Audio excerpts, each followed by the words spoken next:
Hi, everybody. Welcome to another episode of Project Lemons to Lemonade. My next guest helped in forming the Alberta B Corp Committee and is actively involved with growing B Corps in Alberta. You'll soon find out what that all means.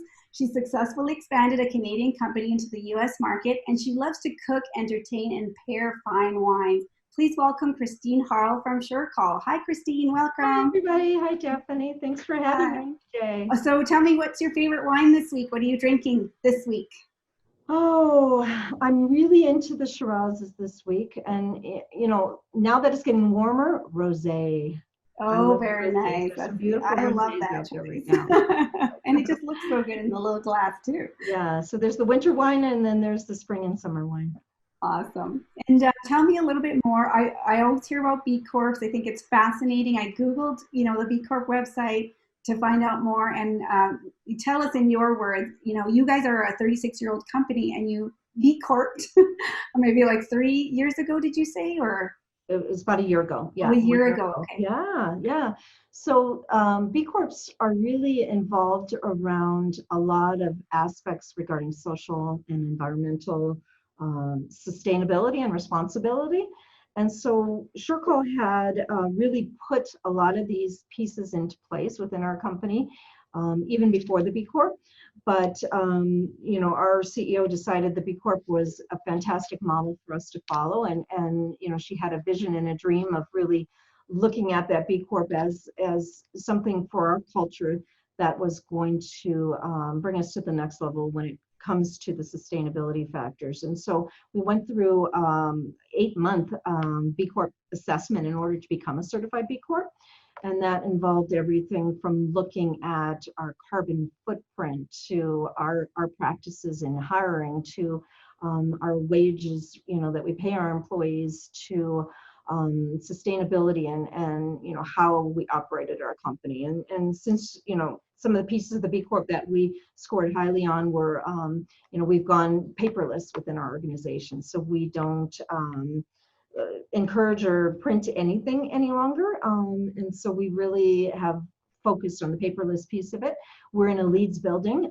So the LEEDs buildings, work with the environmental sustainability piece of it. We do our own recycling here at the company.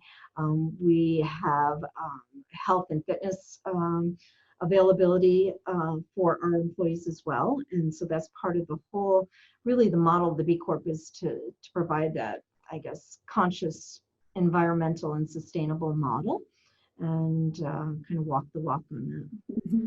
And you're in charge of the committee in Alberta. Are you finding that more companies are changing into B Corp status, or what do you see happening out there? Yeah, and it's been a lot of movement on the B Corps even in the past year since we've become a B Corp.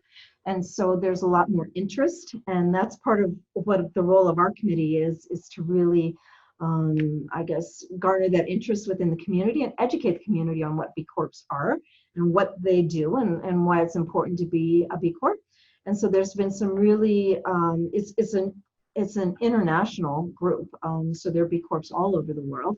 And there's been some really large corporations in the past year or so that have become B Corps because they found the value in being involved in a movement almost like that really wants to encourage companies to think about the future and think about sustainability and to think about their impact on the world. And today being Earth Day, it's kind of a perfect fit for, I think, what B Corps really want to focus on. Yeah, definitely.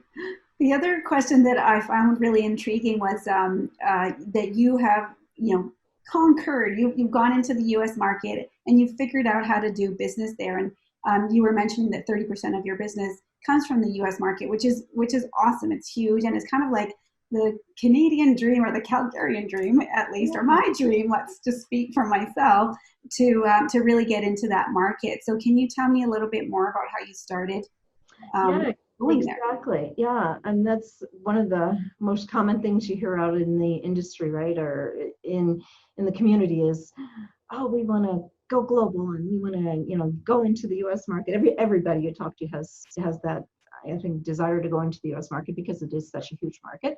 And that's the negative side of it. It is such a huge market. So I think really honing your focus in on just a couple of areas. I know you want to tackle, the US is 50 states and it's huge, right? So really making sure that you kind of have that focus, laser focus on specific regions that you want to focus on, specific maybe states or even cities within those states, and then really focusing on the industries that you want to work with down in that area as well. And so for us, it was involved with you're like a kid in a candy store, you want to do it all, but we had to stick with our guns of this is where we choose to go, and this is the type of customers we choose to work with or choose to find down there, and really just laser focus on getting involved with that, working with the trade commissions, working with finding RFPs in that market, working with the traditional old way of cold calling in that market, but really putting almost a full court press in on that specific region and that specific territory, and really sticking with your plan, right? Having a plan and sticking with the plan is really important to the success down there, and not biting off more than you can chew, and making sure that you have I guess the wherewithal to take the time to build that market, because it doesn't necessarily happen overnight, right? And right. Just stick with it, stick with your plan, work your plan, and make sure that you focus on a small area rather than the whole world. Mm-hmm. And how did the trade commissioners help you? I've heard about them, and I haven't used them in a business development way. So what kind of work did they do? Yeah, so actually very, very helpful in the Trade Commission, as long as you go to them with a focus, is right. So if they're looking for specific, they're happy they love to make introductions to you in marketplaces, because they have trade commissions working within every major market in the US, right, and around the world. And so really letting them know, okay, this is the market I'm going to focus on, whether it be San Francisco, and who is the trade commissioner down there that you can introduce me to, what are the verticals of business, and then they've been really helpful with research, connections within associations and groups within those verticals of business that you want to work, providing you with lists if you need to of these are the companies that are doing that, and then really being an ear to the ground for you on these are the types of services that you provide, and listening and they'll tell you upfront if I haven't heard there being much of a need for services like that in this region, which in the service industry is not necessarily the case, but maybe more in the products and goods industry, mm-hmm. It might be, but making sure that you can give them that focus of who you want to meet, and they're great about making those introductions. They're great about resources for funding for some of the expansion down there, and then also trade commission kind of export missions that they're running.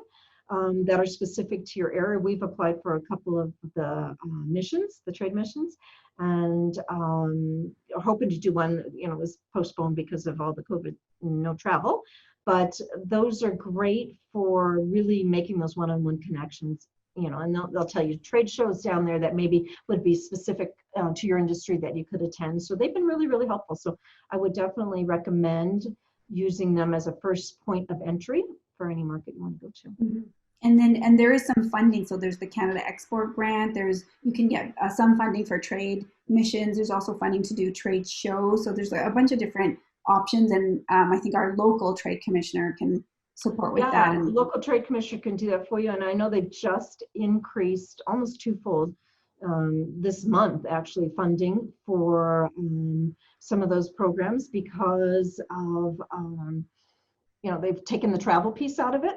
And so now they've made funding a little bit greater on social media and the different types of ways you could market. So yeah, it's definitely on the increase. That's amazing to know. Thank you. Yeah. Thank you for joining us today, Christine. Thank you, Daphne. Thanks, everybody. Take care.